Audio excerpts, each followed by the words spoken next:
வெந்தயக்கீரை chicken 1/2 kilo chicken மேக்னேட் பண்ணிக்கலாம். மிளகாத்தூள் 1.5,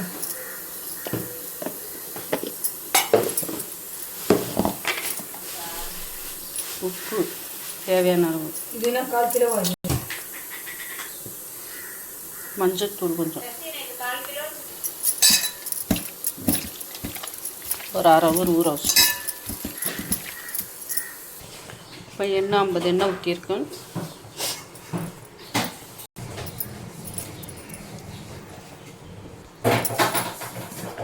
இந்த வெங்காயம் போட்டுக்கலாம். வெங்காயம் வந்து நீட்டு வாக்கில் கட் பண்ணி பிரியாணிக்கு மாதிரி. 2 பச்சை மிளகாய், ஒரு தக்காளி, 1/2 kg வெங்காயம் நைஸாக அரைச்சிடும். 2 டேபிள் ஸ்பூன் மிளகாத்தூள், 2 டேபிள் ஸ்பூன் மல்லித்தூள், மஞ்சத்தூள் 1 table spoon, garam masala 1 table spoon, இஞ்சி பூண்டு பேஸ்ட் வந்து 3 டேபிள் ஸ்பூன், வெந்தயக்கீரை, இஞ்சி பூண்டு விழுது,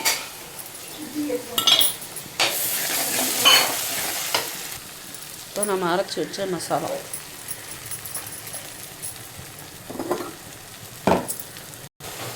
மிளகாத்தூள் எல்லாத்தையும் போட்டு லோ ஃப்ளேமில் வச்சு வதக்கணும். அப்போ தான் இல்லைன்னா கறிவிடும்.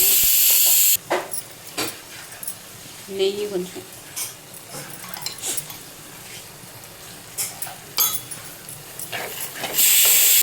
நல்லா பச்சை வாசனை போகணும். நம்ம எந்த அளவுக்கு வதக்கி பண்ணுறோமோ அந்த அளவுக்கு டேஸ்ட்டாக இருக்கும். இந்த ஸ்டேஜில் வெந்தயக்கீரை, இப்போ மேக்னேட் பண்ணி வச்சுருக்க சிக்கன்,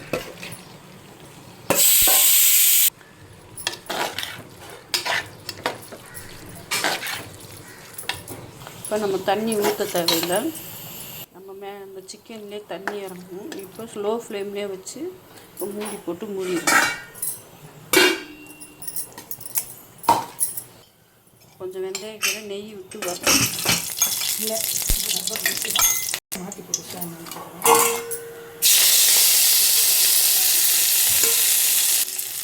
இது கொஞ்சம் வதக்கி லாஸ்ட்டாக இறக்க போகும்போது அது சிக்கனில் போட்டு இறக்குனா இன்னும் வாசமாக நல்லாயிருக்கும், சாப்பிட்றதுக்கு நல்லாயிருக்கும். இதில் லைட்டாக காஷ்மீர் மிளகாத்தூள் நிறையா போடாதீங்க, அவங்கவுங்க காற்றுக்கு ஏற்ற மாதிரி போடுங்க, கம்மியாக போடுங்க.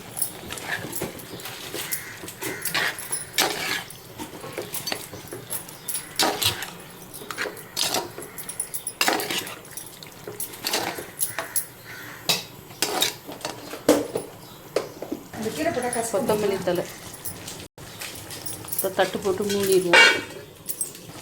இப்போ ரெடி ஆயிடுச்சு. இந்த ஸ்டேஜில் வதக்கி வச்சுருக்க வெந்தயக்கீரை,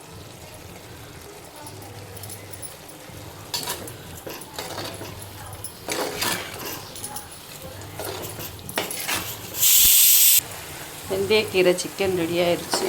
நல்லா சூப்பராக இருக்கும். உப்பு காரம் மேக்னேட் பண்ணி 1/2 மணி நேரம் வைக்கணும். தயிர் போட்டு, தயிர் மிளகாத்தூள் மஞ்சத்தூள் உப்பு போட்டு ஊற வைக்கலாம். அப்படி இல்லையா வெறும் மிளகாத்தூள் மஞ்சத்தூள் உப்பு போட்டு 1/2 மணி நேரம் ஊற வைக்கணும். அப்போ தான் டேஸ்ட்டு வரும். வெந்தயக்கீரை சிக்கன் ரெடி. வாங்க எல்லோரும் சாப்பிட்லாம்.